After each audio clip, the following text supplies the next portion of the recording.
3 অক্টোবৰ এই দিনটোতে আমাৰ পদ্মশ্ৰী প্ৰতিমা পাণ্ডে বৰুৱা জন্মগ্ৰহণ কৰিছিল।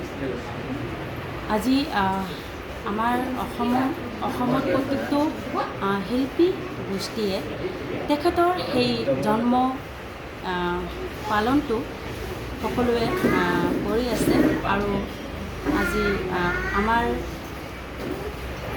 মুছলিম উদ্দিন মণ্ডল আমি সকলোৱে কেইটামান সন্মানীয় শিল্পী আৰু আমি সকলোৱে আটাইয়ে মিলি এইটো আমি আজি পালন কৰিছোঁ আমাৰ প্ৰতিমা পাণ্ডে বৰুৱাৰ জন্মগ্ৰহণ। আৰু আপোনালোকৰ এই নিউজ চেনেলৰ জৰিয়তে মই নৱপ্ৰজন্মৰ প্ৰত্যেকটো কণ ভাইটি ভণ্টি সকলোকে মই অনুৰোধ জনাম যাতে আমাৰ এই গোৱালপৰীয়া লোকগীতখিনি আপোনালোকে ধৰি ৰাখিবৰ কাৰণে চেষ্টা কৰে আৰু আমি যিমান দিন আছোঁ সেই গোৱালপৰীয়া লোকগীতখিনি আমি ধৰিবৰ কাৰণে চেষ্টা কৰি যাম। ধন্যবাদ।